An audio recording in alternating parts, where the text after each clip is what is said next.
Muito bom. Vamos iniciar então com a nossa oração.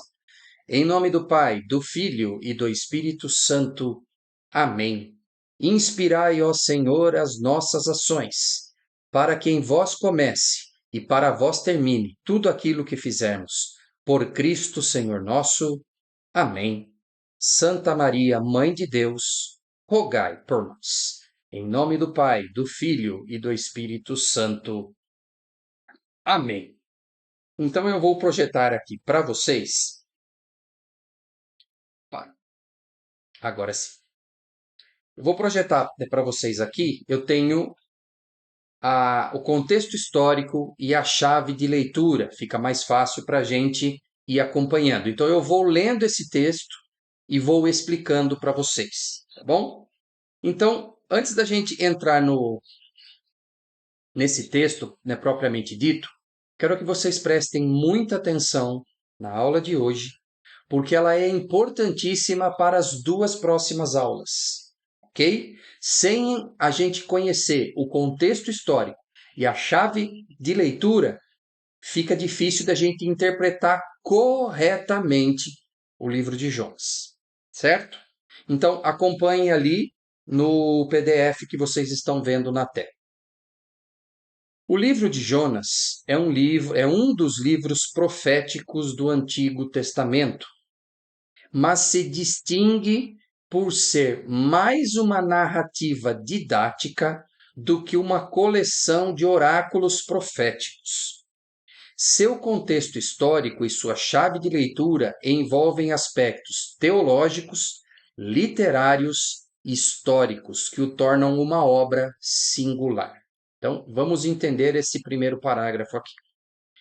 Normalmente, quando nós pegamos os livros do Antigo Testamento, que são livros proféticos, Isaías, Neemias, Esdras, enfim, normalmente são pessoas que existiram historicamente. Então, por exemplo, Ezequiel existiu, Isaías existiu, e eles ouviam Deus proclamar oráculos, ou seja, proclamar, né? Eles ouviam as profecias de Deus e eles falavam para o povo. Vou dar um exemplo aqui: livro do profeta Jeremias. É um livro onde nós podemos ver Deus alertando o povo de Israel, principalmente ali na região de Judá, Jerusalém, que era um povo que estava caindo muito no pecado da idolatria. Então Deus falava para Jeremias e Jeremias falava para os reis e para o povo: cuidado com os seus pecados. Isso é o que normalmente a gente encontra na literatura profética. O livro de Jonas, ele é diferente. Não é uma pessoa histórica que está ouvindo coisas de Deus e falando para o povo. Não é assim. Por isso que ele é uma obra singular. Nós chamamos também o livro de Jonas de um livro de novela bíblica. O que é novela bíblica? É quando alguém, o autor, ele foi inspirado por Deus para passar uma mensagem através de uma história. Então, isso já nos alerta para muitas coisas. Então, primeiro, como é que eu vou dizer assim? O ator principal dessa novela, quando nós formos ler a Bíblia, é o profeta Jonas. Mas o profeta Jonas, como um personagem histórico, não existiu, ou ele existiu, mas a história foi usada só o nome dele. A história em si não existiu. É que nem quando a gente assiste uma novela ou assiste um filme. O filme está lá rolando, mas aquele fato não aconteceu. Né? Quem escreveu o filme pode até ter usado personagens históricos, mas ele criou uma história. Certo? Então, que fique bem claro para a gente. O livro do profeta Jonas não foi escrito por Jonas e não é uma história que aconteceu.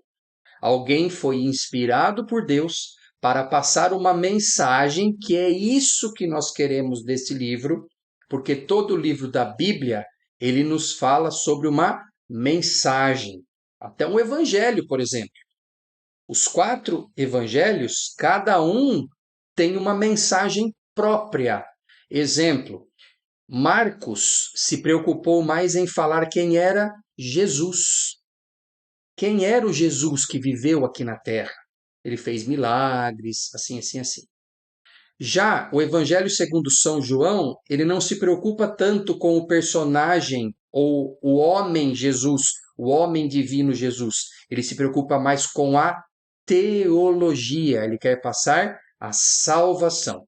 Então, são mensagens que os autores bíblicos passam. Então, no livro de Jonas, nós queremos a mensagem que foi passada no livro.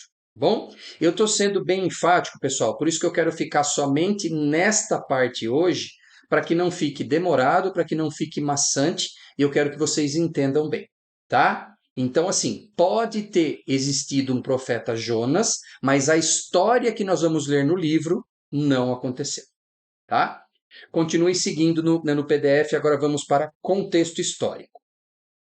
O livro de Jonas se passa, a história do livro, ela se passa no período do reino de Israel, antes da destruição de Nínive, no ano 612 antes de Cristo.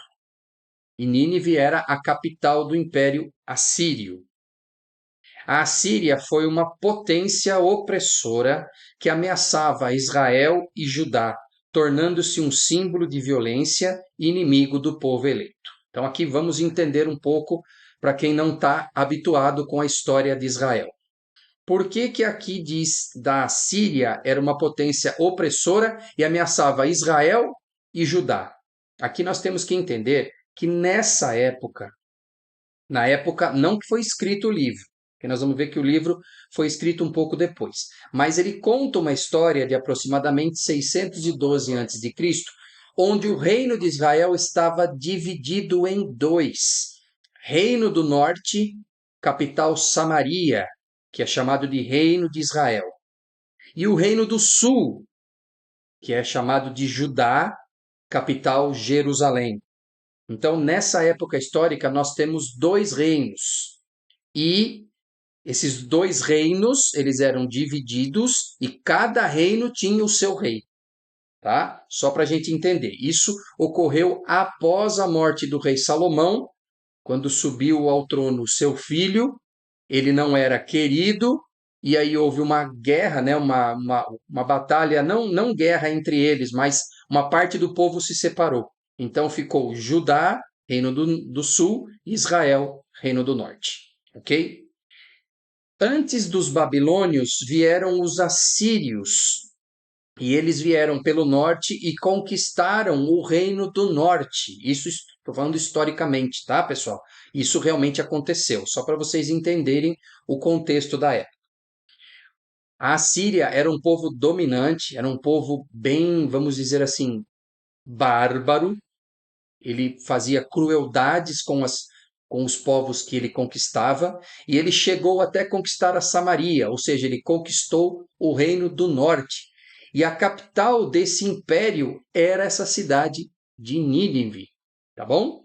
Se nós formos estudar historicamente, depois os babilônios conquistaram os assírios e destruíram Nínive, certo? Depois eles chegaram até o Reino do Sul, conquistaram Jerusalém, destruíram o templo e levaram os judeus cativos para a Babilônia.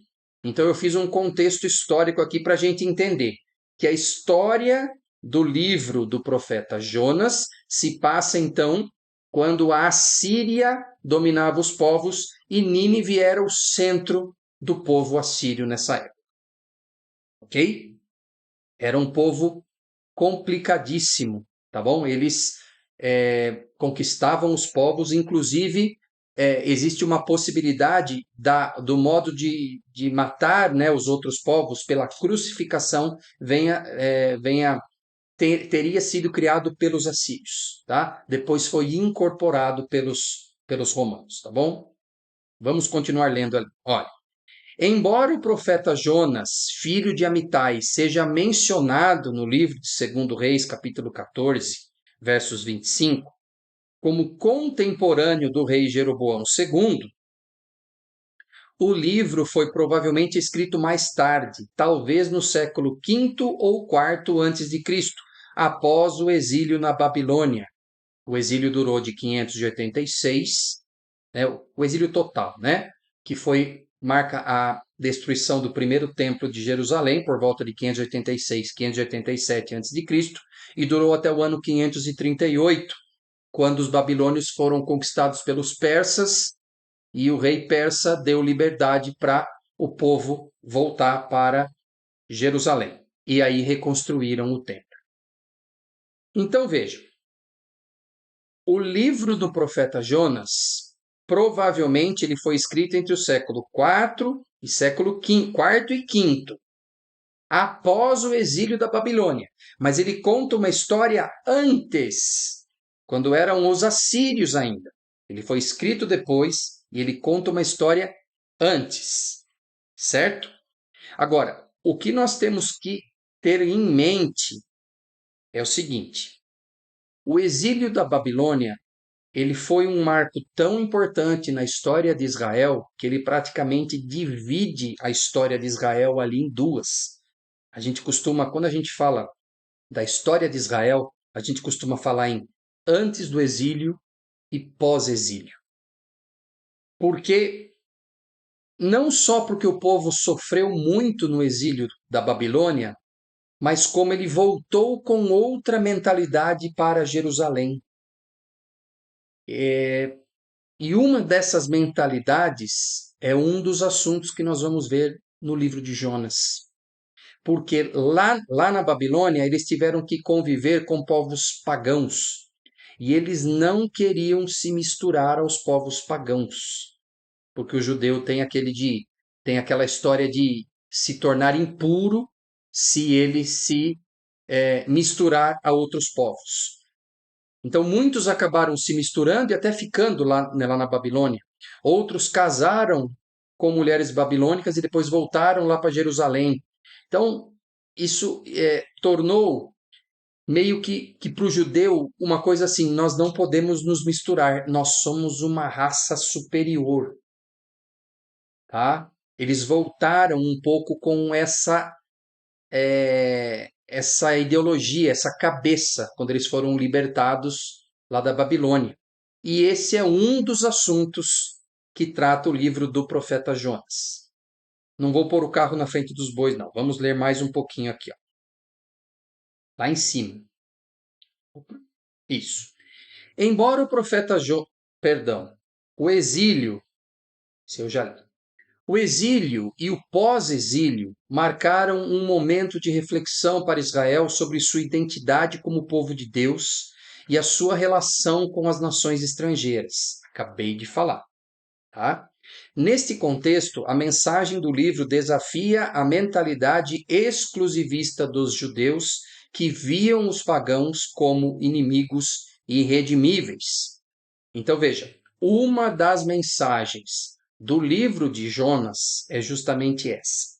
O povo volta com uma mentalidade de que ele é um povo superior e ele não pode se misturar e além, vamos além. Não só se misturar com outros povos, mas que Deus deve castigar os outros povos. Porque os judeus, vou falar em nome deles, né? Nós, os judeus, somos o povo escolhido de Deus, então os outros têm que morrer, os outros têm que ir para o inferno. De repente, pode ser um pouco da nossa mentalidade de hoje. Agora eu vou trazer um pouco para a nossa realidade, tá? Quem é católico sabe ou deveria saber que nós fazemos parte da Igreja de Jesus Cristo, a única igreja fundada por Jesus Cristo através de Pedro, e tu és Pedro, sobre esta pedra edificarei a sua igreja, certo? Então nós temos a certeza pela palavra de Jesus e pela sucessão apostólica. Nós temos certeza que a igreja que nós fazemos parte é a igreja de Jesus Cristo. Agora, nem por isso eu vou desejar ou eu vou achar que eu sou superior aos evangélicos, que eu sou superior aos muçulmanos, aos budistas. Calma, calma. Eu não vou cair aqui num falso ecumenismo, tá bom? Não sou. Não sou. E também acho errado um ecumenismo extremo, como muitos pregam hoje na igreja. Não é isso. O que eu estou dizendo é que eu não posso me sentir superior e pedir para Deus punir essas pessoas, que era a mentalidade do judeu na época. Eu não posso fazer uma oração para Deus assim: ai, Senhor, esses que não seguem a tua igreja precisam morrer para que o vosso reino. Não, não. Eu também não quero que as igrejas se unam num falso ecumenismo, que o católico e o protestante andem juntos, porque isso nunca vai acontecer. Preste atenção, católico e protestante são coisas diferentes. Nós nunca vamos andar juntos, porque a fé protestante é diferente da fé católica, tá bom? Mas eu, como um bom cristão católico, eu desejo que todos venham para a minha igreja não, apaga. Para a igreja que eu faço parte, que pela minha fé é a única igreja de Jesus Cristo. Então eu quero e desejo, como eu sei que só na nossa igreja, só na igreja de Jesus Cristo há salvação, eu desejo que todos venham para essa igreja, que foi o que os mártires fizeram. Os mártires morreram por quê? Porque eles não queriam ir para outra igreja, eles não queriam adorar outros deuses. Então, o erro, muitas vezes, dos judeus também pode ser nosso. Ah, só eu vou me salvar porque eu sou católico. Não, não é bem assim. É dentro da minha igreja que existe a salvação, mas eu quero que todos sejam salvos através da minha igreja, através da igreja que eu faço parte, através da única igreja de nosso Senhor Jesus Cristo. Certo? Então, cuidado para que o erro dos judeus de lá de trás, se achando um povo superior e que Deus deveria castigar os outros povos, que eram pagãos, não caia sobre mim também. Tá? Então eu tenho que olhar para o outro com compaixão, nunca deixar de ajudar, mas sempre fazer força para, se possível, converter aquela pessoa para a verdadeira igreja de nosso Senhor Jesus Cristo. Ficou claro aqui? Então, um dos problemas é essa. Foi esse que o livro de Jonas quis quebrar esse paradigma. Calma, judeu, não é bem assim. Você faz parte do povo escolhido, mas você tem que converter os outros.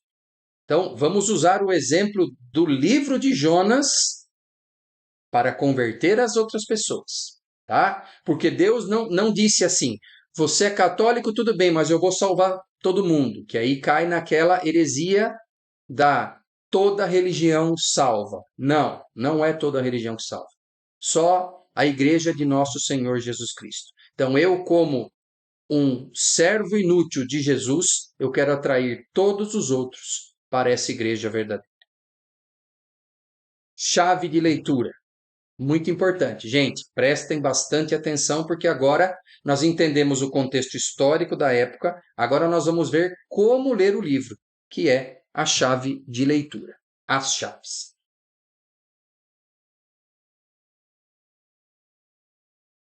O livro de Jonas pode ser lido sob diferentes perspectivas.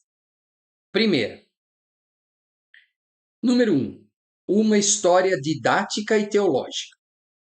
Apesar de pertencer à literatura profética, Jonas não é um típico profeta que proclama oráculos. Já falamos sobre isso. O livro é uma narrativa sapiencial e teológica que usa um tom quase parabólico para ensinar sobre a misericórdia universal de Deus. Ele mostra que Deus não deseja a destruição, mas sim a conversão de todos os povos. Então, só para vocês entenderem como começa o livro. Deus chama o profeta Jonas, que está lá, bonitinho, na terra dele, quietinho, e fala assim: olha, Nínive, capital da Síria, que a gente já viu aqui, ela será destruída. Porque o povo de lá está no pecado, o povo de lá não quer saber de mim. Então vai lá e pede para o povo fazer penitência. Se o povo fizer penitência, eu não destruirei Nínive. É? Então, só desse comecinho, vocês percebem que ela é uma narrativa. Sapiencial. O que é sapiencial? Ela é inteligente, ela passa uma mensagem. Por quê? Porque veio por inspiração divina. E teológica. Por quê? Porque ela passa uma mensagem teológica. Qual mensagem?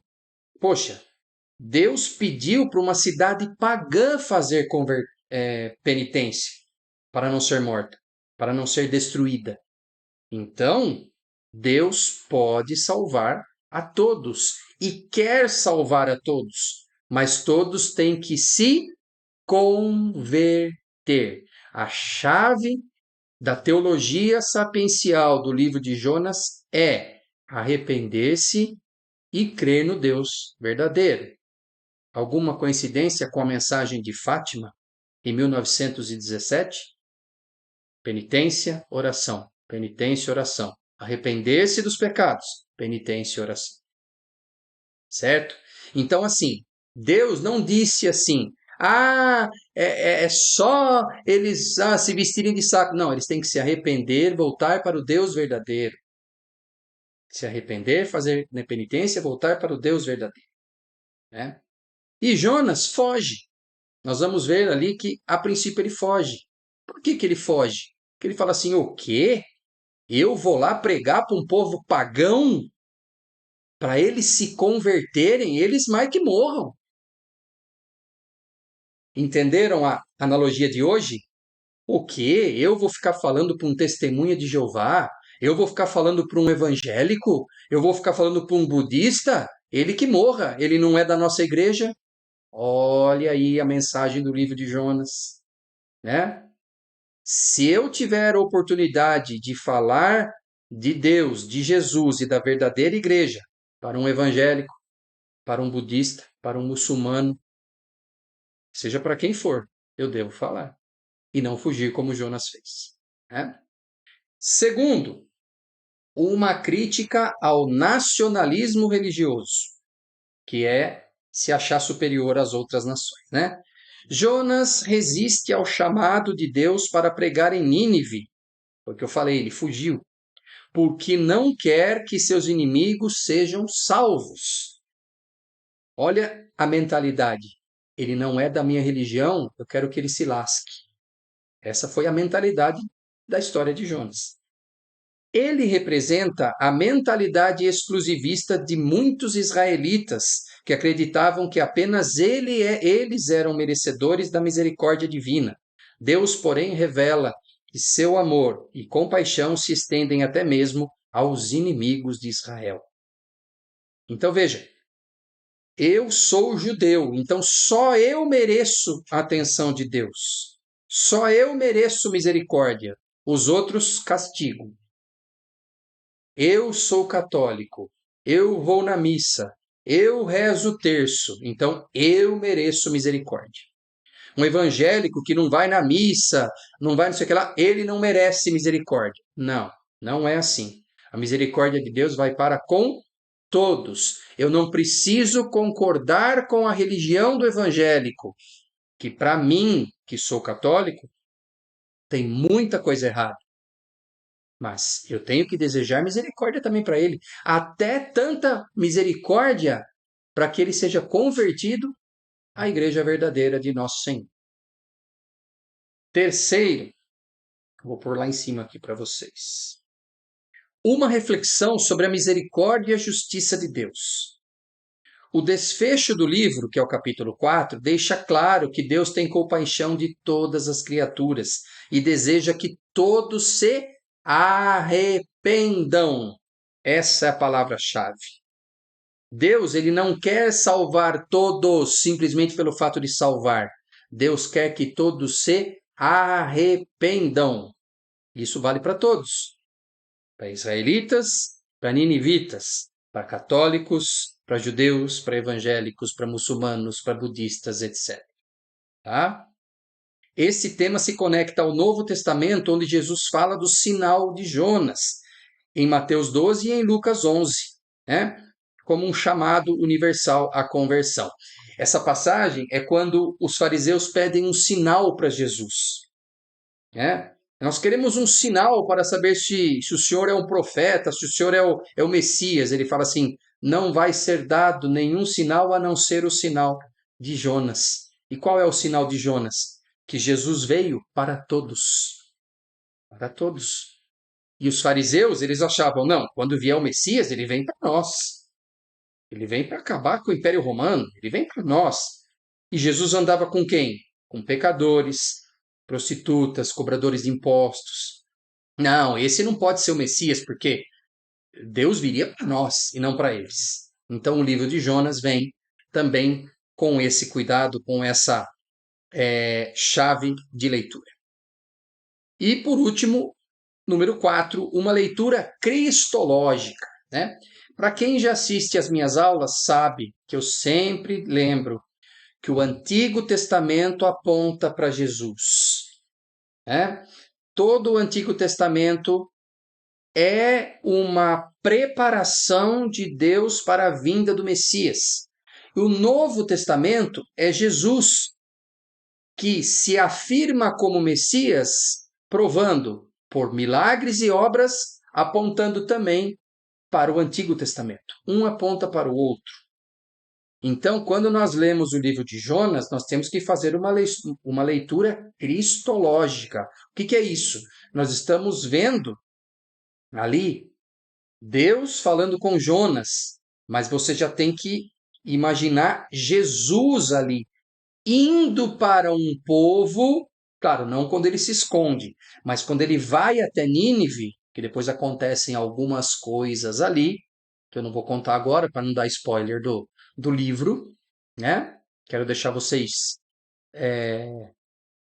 com muito ânimo para a aula de sexta-feira, né?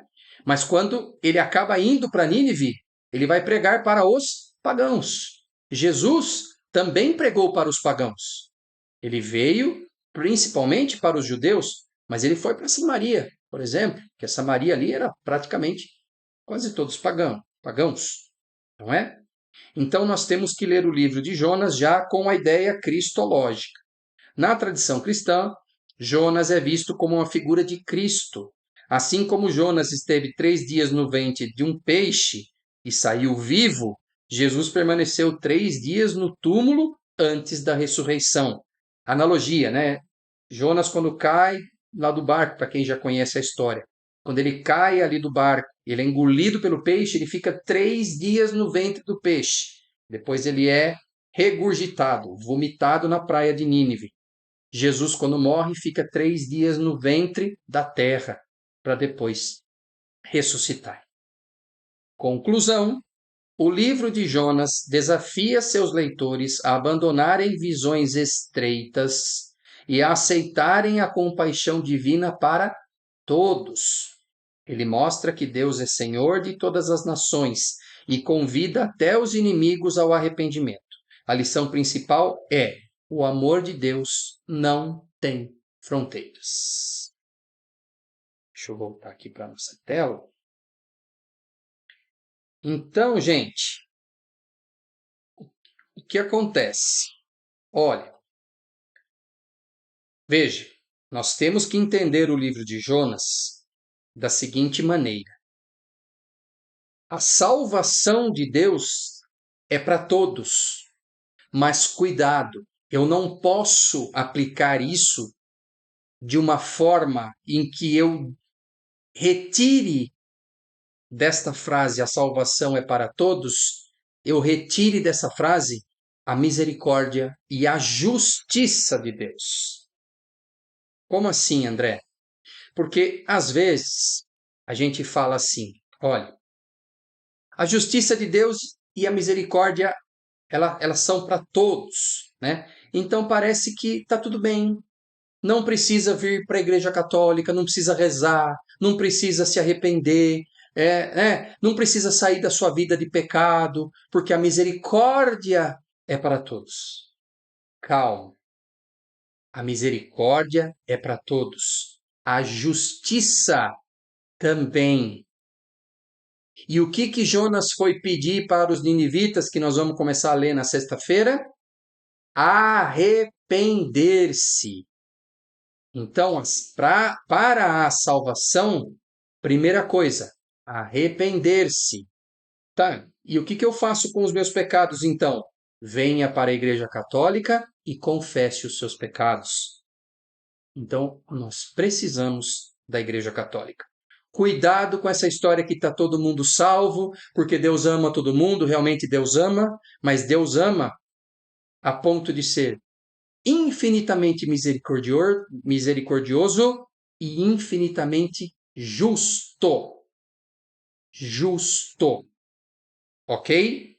Essa é a mensagem do livro de Jonas. Então, na próxima aula, na sexta-feira, por volta de 2h30, 3 horas da tarde, tá, pessoal? Eu vou ver se eu consigo fazer 2h30. Nós vamos ler o capítulo 1 e o capítulo 2 do livro de Jonas. E na semana que vem, capítulo 3 e capítulo 4. E finalizamos assim a nossa leitura e estudo do livro de Jonas. Louvado seja nosso Senhor Jesus Cristo, para sempre seja louvado e salve Maria.